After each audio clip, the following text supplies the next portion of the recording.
I've had an interest in cryptozoology for many years now.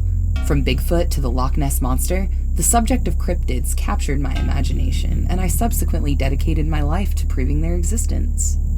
Recently, I went on a trip to Wales in the UK, in search of what is known as the 𝚂𝚒𝚖, a lake monster of Welsh mythology reported to be a kind of crocodile-beaver hybrid. It's said to prey upon anyone foolish enough to fall or swim into its waters.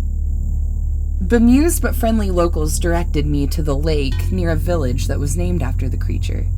There I stood for over an hour in miserable, damp conditions, but I saw nothing. Not a single ripple or bubble on the lake's surface to indicate anything larger than a trout called it home. As a memento, I decided to take a photograph of the lake. Even if I came away empty-handed, the approaching autumn gave the scene a distinctly eerie appearance. Skeletal tree limbs and a pervading sense of rot would certainly make an excellent visual for the blog update. But on studying the picture a little more intently, I saw a black shape on the distant lake's edge. It was thin and tall, the figure of a man. When I looked up, the man was still there, standing statue still on the other side of the water. I raised a hand to wave to him, but he didn't move.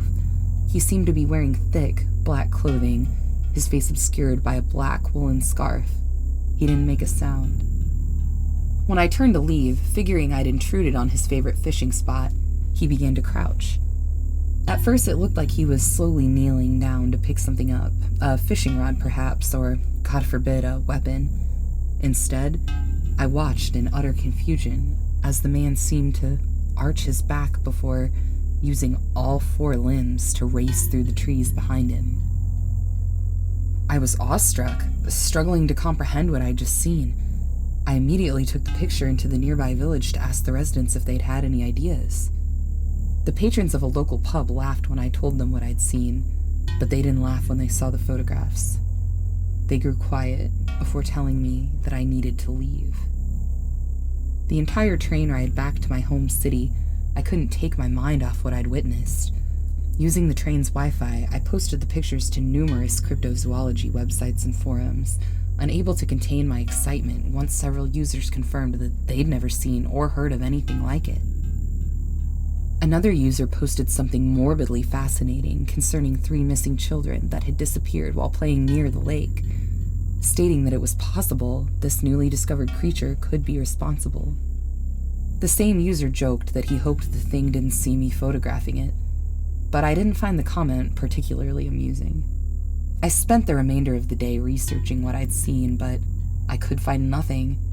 Nowhere was there any mention of a black shape that ran on all fours. I stayed at my computer late into the evening. Long after sunset, my dog began to bark.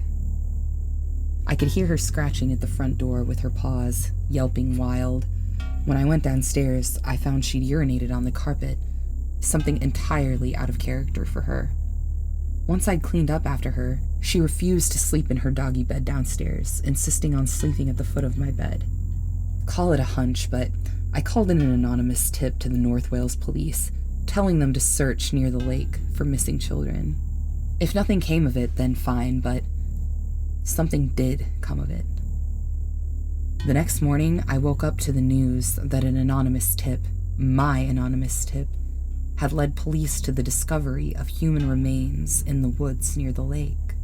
Police later held a press conference in which the bones were confirmed to be those of a child. That night, my dog began to make those same terrified yelping noises.